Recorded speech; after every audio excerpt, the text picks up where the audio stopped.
안녕하십니까. 803 조경과 구들장입니다. 조경과 구들장이 생각하는 벌초 방법에 대하여 정리해 드리겠습니다.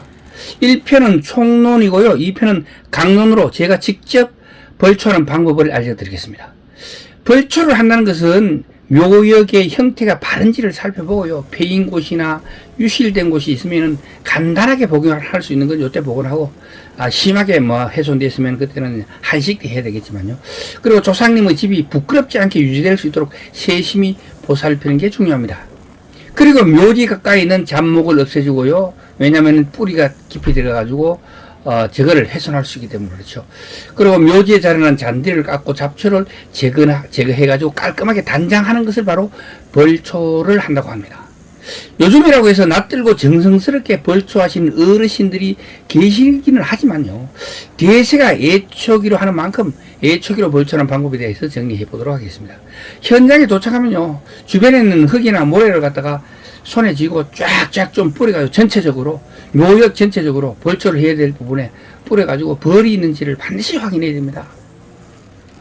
다음으로는 대추, 밤 등의 과일을 넣고 술 한잔 따라 올리며 시끄럽더라도 노여워하지 마시라고 조상님께 예를 표하는 게 좋습니다. 뱀의 공격이 피할 수 있는 그 안전화, 그리고 잔물 비산해를 대비해서 안면 보호대, 그리고 장갑, 그리고 앞에 있는 이 무릎 보호대 같은 거 하면 좋겠지만, 시동 걸 때는 한 손으로 여기를 잡고 발로 여기 하우징을 밟고 그 다음에 가볍게 당겨주면 되겠습니다. 이거 멜 때도 땅에 높이 매지 마시고, 왜냐하면 이 줄이 당기면은 붕 하고 올라가거든요.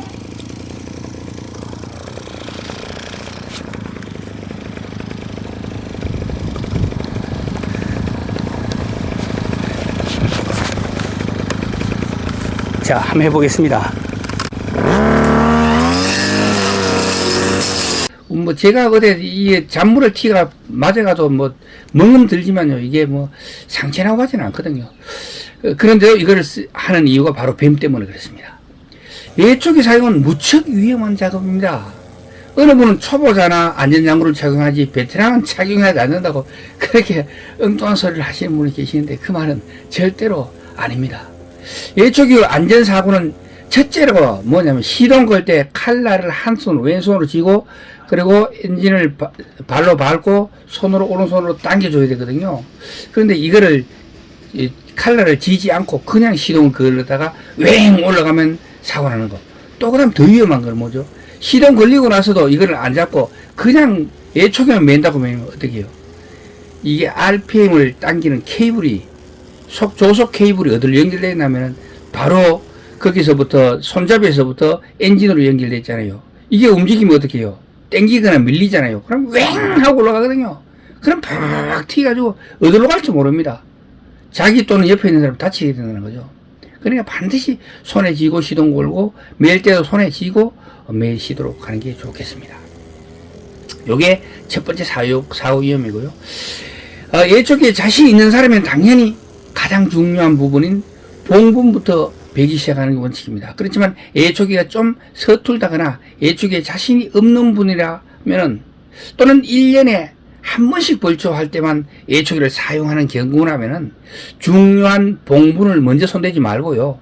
주위에 있는 묘역을 좀 깎아가지고 그동안에 잃었던 감각을 되찾고 풀두루 상태는 어떤지 요거를 파악한 다음 봉분으로 들어가는 게 좋습니다. 왜냐하면 봉분이 가장 중요하기 때문에 봉분을 집어놓고 울뚝불뚝하면 안 되잖아요. 그런데 옆에는 울뚝불뚝해도 별 차이가 표가 덜 나거든요. 그리고 옆에는 팽팽한 부분이기 때문에 좀 덜 파입니다. 그런데 봉분은 이렇게 둥글기 때문에 잘못하면 푹푹 파이게 됩니다.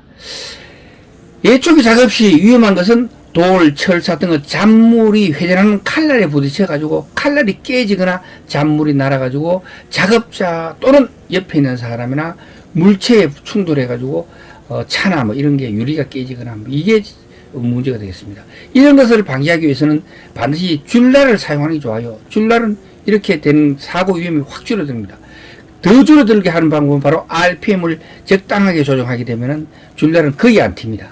그래가지고 사고를 거의 100% 가까이 방지할 수 있는 게 바로 줄날, 줄통의 장점이 되겠습니다. 이 예초가 끝나게 되면 잔물 정리를 하게 되는데요. 깔꾸리질입니다. 그리고 블로아가 있으면은요, 이 블로아로 강력하게 확 불어내면 거의 99%가 다 날아가 버리고 손으로 몇 개 죽여내면 끝나는데요.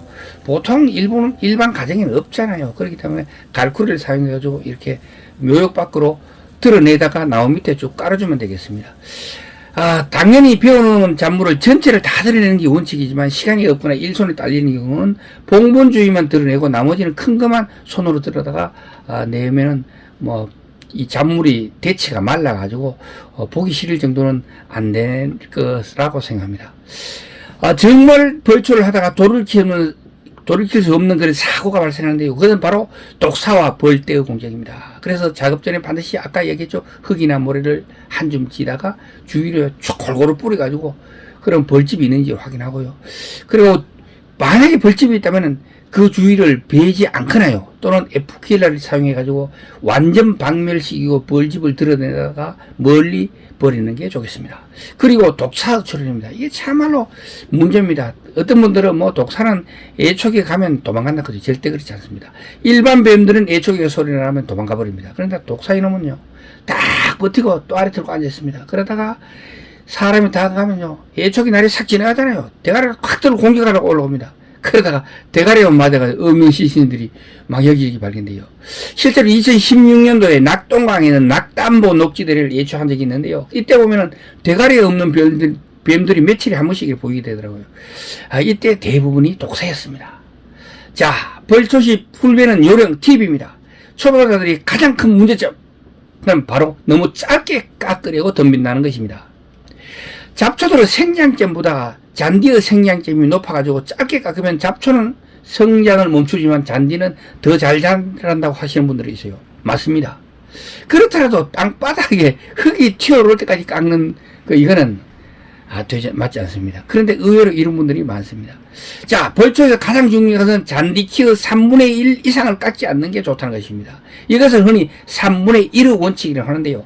지상부 잎의 3분의 1 이상을 자르게 되면 광합성에 필요한 연면적의 과다 손실로 인해 가지고 회복력이 현저히 떨어진다는 것이 문제입니다. 잔디는 줄기와 뿌리를 통해 성장하기 때문에 1년에 한 번을 깎으면서 한 번에 너무 많은 양을 제거해버리면 광합성량이 적어져 가지고 뿌리 조직이 약화 또는 고사할 수 있다는 것입니다. 그리고 잔디의 단축경은요 0.5에서 2mm 정도로 매우 짧은 마디와 잎들로 구성되어 있는데요, 짚표면 가까이 생장점이 존재하게 됩니다.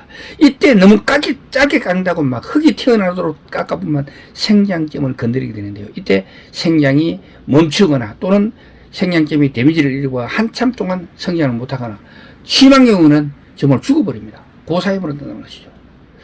전문적으로 잔디를 관리하시는 분들은요, 지표면에서 5cm 이상 높이로 깎아주는 게 원칙입니다. 그런데 벌초는 조상님들의 집안을 단정하게 정리해야 된다는 특성상 좀 더 깔끔하게 깎는다 치더라도 3cm 이하로 자르지 않는 게 여러모로 좋겠습니다. 잔디는 짧게 깎는 것보다 고르게 깎는 게 더 중요하다고 생각합니다. 70년대 학창시절 머리가 생각나시죠? 까까머리. 이발 속에서 빡빡 깎는 것도 좋지만 대부분 이부머리라고 해가지고 약간 길더라도 고르게 깎으면 더 예쁜 것 같다고 생각되지 않습니까? 너무 짧게 깎으면은